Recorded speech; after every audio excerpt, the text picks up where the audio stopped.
నేను హైదరాబాద్లో కొరియోగ్రఫీ చేస్తున్నాను. చేసి అయిపోయింది, వచ్చాను. వచ్చిన తర్వాత ఇట్లా అడిగితే లేదు సార్ నాకు వేరే వర్క్ ఉన్న రాలేకపోయారు. తర్వాత అప్పటి నుంచి కూడా కంటిన్యూగా ఆయన పరిచయిస్తుంది. ఉగాది ఏ నాటికి తీసినా, నాటకం తీసినా దాంట్లో అవార్డు తీసుకోవడం 100% కరెక్ట్. పాలకొల్లు కాన్వెంట్ ఏది కీర్తి స్కూల్ పిల్లలతో ఆడించినప్పుడు నంది అవార్డు పిల్లలతో కొట్టుకోవచ్చు. అట్లాగా మహానటుడు మాకు ఈ అల్లూరి సీతారామరాజులో ఆయన క్యారెక్టర్ చాలా అద్భుతమైంది. దాన్ని నోటి ఎవరు తీర్చలేకపోతున్నారు. ఆయన ఒక వేషం వేసిన తర్వాత అది వేరే వేయాలంటే చాలా కష్టం. ఆయన నేను పుట్టుకు జరగారు డుబ్బుక్కు మీద చేశాను. దాంట్లో ఆయన తిప్పుడు క్యారెక్టర్ చేశారు. చాలా అద్భుతం. ఆయన గురించి చెప్పాలంటే చాలా గొప్ప నటుడు, దర్శకుడు. నాకు ఈ 10 సంవత్సరాల నుంచి ఈ హౌసింగ్ బోర్డులో నేను ఆయనతోటి కలిసి మంచి జర్నీ చేశాను. ఇప్పటికీ మర్చిపోలేని సంఘటనలు కొన్నిసార్లు మేము కలిసి వెళ్ళి అన్నీ గుర్తొస్తుంటే చాలా బాధగా ఉంది.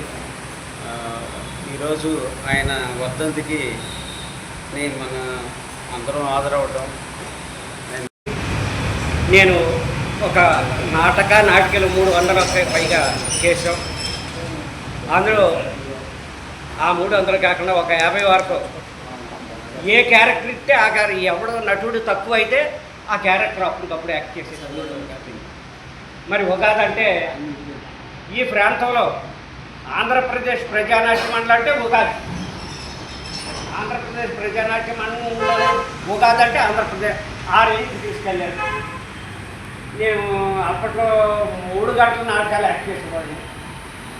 అతను అన్నాడు నాటకంలోకి వచ్చేయమన్నారు ఆయన. నేనన్నాను నాటకంలో కాదు, నువ్వు నాటకాల్లోకి వచ్చేయన్నాను.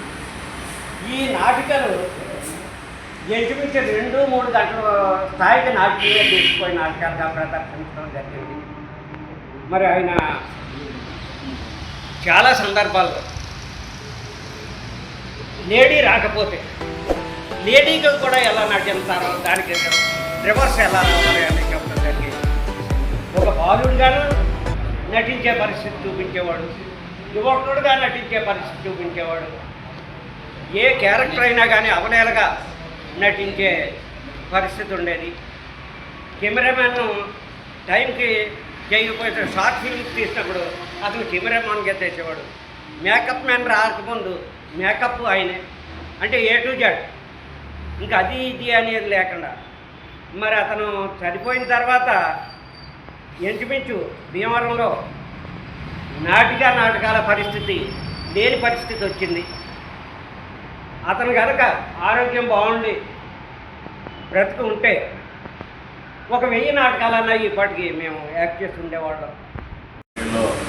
బాధ్యులు, భీమవరం పట్టణ కళాకారుడు, ఒక కళా కర్మాగారం లాంటి ఇన్స్టిట్యూట్కి ఒక అధినేత శ్రీ పులకండం ఉగాది గారు శాశ్వతంగా దూరం అయ్యి ఈ 1 సంవత్సరం అవుతుంది.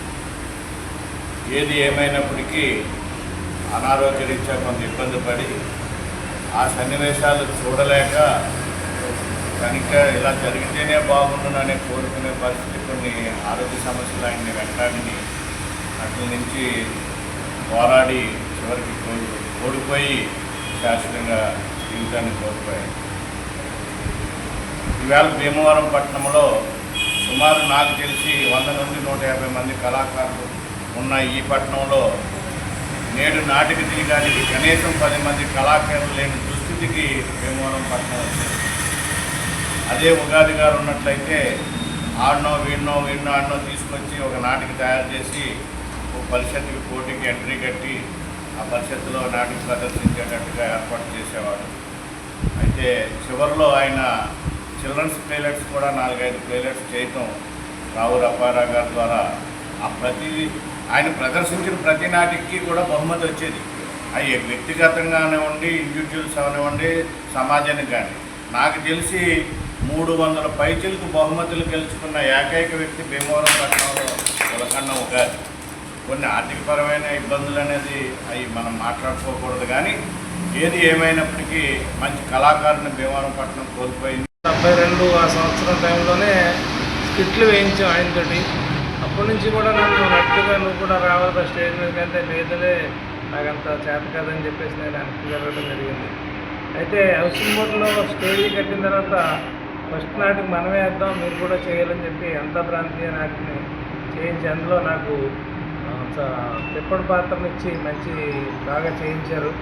అందరూ ఎక్కడ చేసినా కూడా మంచి ప్రశంసలు వచ్చాయి.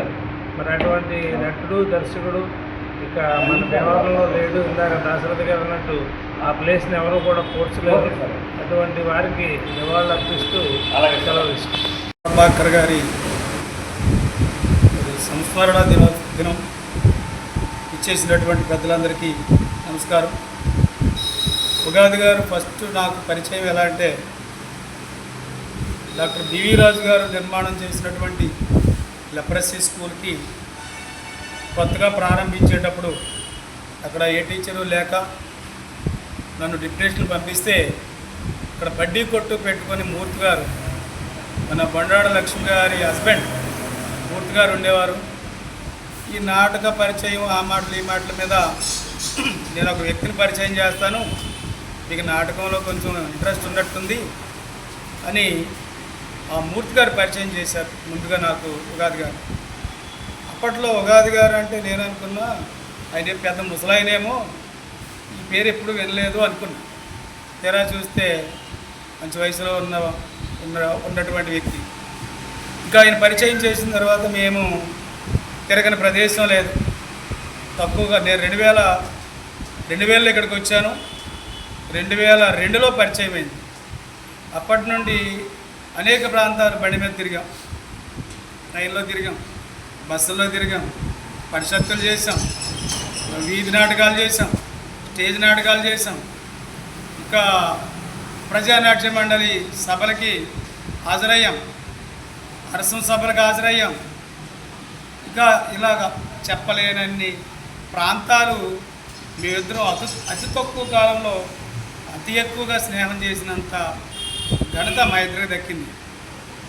అయితే చివరిలో తను చనిపోయినప్పుడు మేము విశాఖోడేరులో ఇల్లు కట్టుకోవడం, గృహప్రవేశం ఇవన్నీ ఉండడం, మా అబ్బాయి పెళ్ళి వీటి వల్ల వీలు పడదని, నాకు ఏ ఆచారాలు లేకపోయినా చుట్టుపక్కల వాళ్ళు ఇంట్లో వాళ్ళు ఏమైనా అనుకుంటారేమో అని నేను అప్పట్లో రాలేకపోయాను.